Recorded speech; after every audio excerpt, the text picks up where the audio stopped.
Hey up everyone, welcome to chapter 1 of my audiobook, The Pocket Hunter.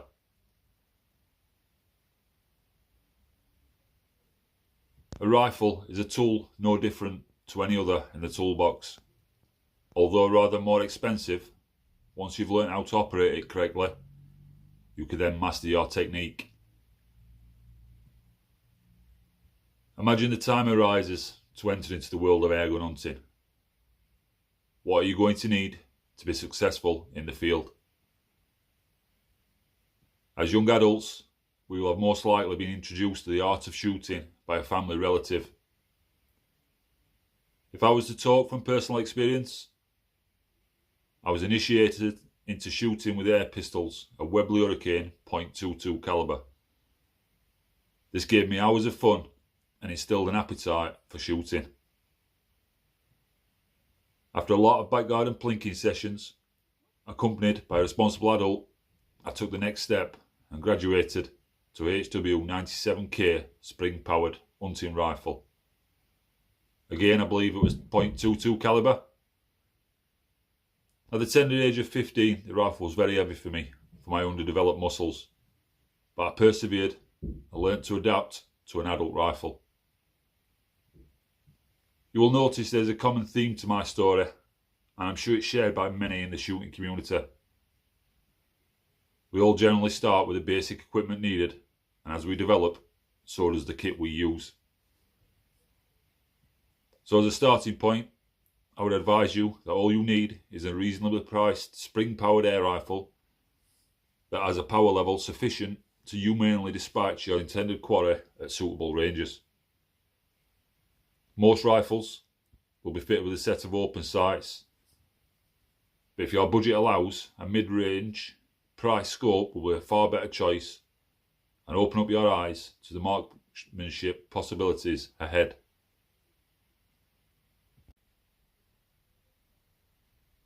The equipment we use will depend on your financial circumstances.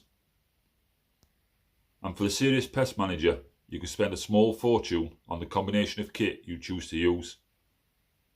Having said that, a hefty outlay can become a lifetime purchase if you take care of your rifle and scope combination. Buy cheap, buy twice is a common saying that we're all familiar with. Today we have the luxury of using modern pre-charged pneumatic air rifles which are filled with air, either with a stirrup pump or dive bottle. As standard, these are multi-shot rifles, which means they usually have a minimum 10-shot magazine, which allows the luxury for a quick second shot. A general rule of thumb for an experienced pest manager is what you pay for a rifle, you should spend half again on the price of a good quality scope. The kit you choose to take into the foray will depend on what type of hunting session you have planned. For an example, if you are planning on a stoke, you should decide to travel light. Besides your rifle scope combination, you will need a set of lightweight clothing that is quiet while you are on the mooch around. A sling for the rifle would be an advantage to ease the weight on your arms as you carefully skulk around the field margins. It is common in our time to also use a pair of shooting sticks to provide a steady rest for your rifle when a shot presents itself.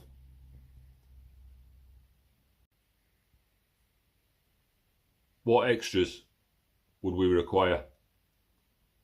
An extra accessory would be a lightweight rucksack. This will allow you to carry a hot or cold drink depending on the time of year, and a place to safely store any dispatched quarry. For different hunting scenarios, the kit list could be endless. We live in a time of plenty and are truly spoiled with the kit and gadgets available to us. It is very common for a kit bag to consist of some of the following items: rangefinder, thermal imaging equipment, and add-on devices for the purpose of recording the field days. My advice to you would be to take what you personally feel is necessary for you as an individual. There are no right and wrong ways to fill a kit bag, but a lot can be said of travelling light. The modern hunter is spoilt for choice. and the subject is an endless discussion. Preparation is key for success in the field. Start planning our hunt the week before any session is planned and consider all eventualities that could occur. This will enable you to make sound judgment calls on what each kit bag should look like for the different scenarios. Pre-planning. Imagine the landowner who authorised you to shoot has called you and asked you to thin out the grey squirrel numbers in the farm's woodland because they are damaging the trees. What are your first thoughts? Is it woodland you are familiar with? This will determine your initial approach to the situation. If it's virgin land, it would be best to have a look around before the planned cull and learn the lay of the land. This would enable you to see where the damage is occurring and potentially seek out where the grey squirrel's drays are located. This would give you the advantage and you will be able to place yourself in the most productive area. Maybe you have been controlling the greys in the woodland for a number of years and your knowledge of the woodland is good. In this instance, I would have a purpose-built hide in place and a feed station established in the wood. This is by far the most productive way to control the grey squirrel in the UK. All these factors and the events leading up to a session will provide you with the answers you need to establish what equipment you need with you for the session. Good preparation is key to success. A standard hunt for me would involve the following kit as a basic guide. Rifle and a scope, goes without saying. Tin of pellets. 2 spare magazines loaded on arrival at the land. A flask of coffee and a bite to eat. This can be an important factor, it's commonly missed.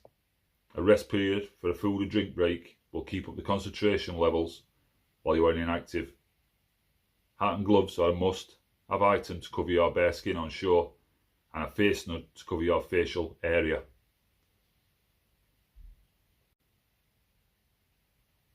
The weather. Appropriate clothing for the weather conditions are vitally important too. Warm clothing for winter, thermal underneath clothing followed by a few thin garments over the top. This will allow the warm air to become trapped and keep you insulated. The jackets and trousers set you choose for the overgarment should be waterproof and breathable to help reduce perspiration. If you sweat when you cool down, it will take away a big percentage of your body's heat and can be extremely dangerous in adverse weather conditions. Appropriate footwear is key to keeping warm too. Neoprene boots provide good flexibility and movement for your feet. The waterproof nature of this type of boot will keep your feet dry and in turn warm. It is common knowledge that a warm hat and glove set is a necessary requirement also. In contrast, during the summer months, you have to be mindful of extreme heat. Replace the warm drink with a plentiful supply of cool liquid. Scale down your clothing requirements too.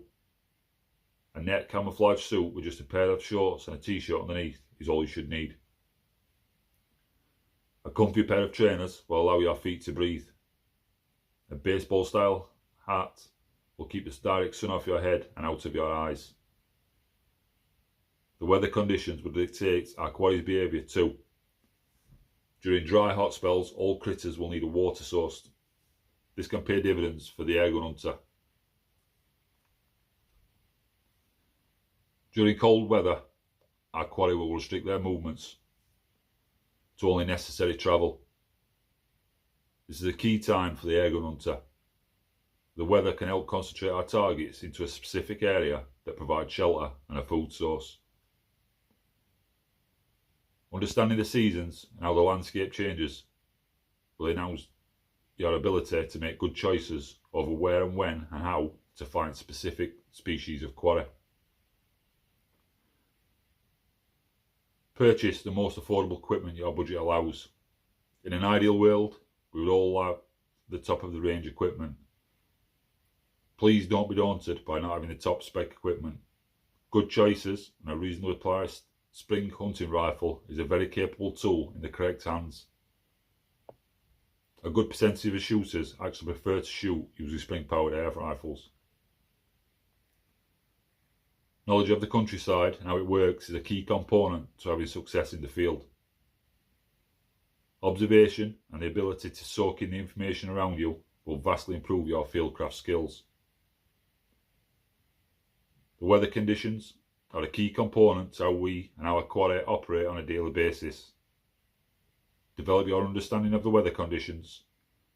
Foremost, how it can affect you and your capabilities while in the field. Secondly, and just as important, how will the weather dictate how your quad behaves under different conditions.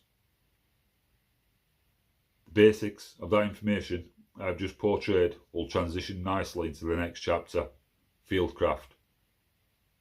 Let's take a more in-depth look to understand why and how fieldcraft is a critical tool in our armoury.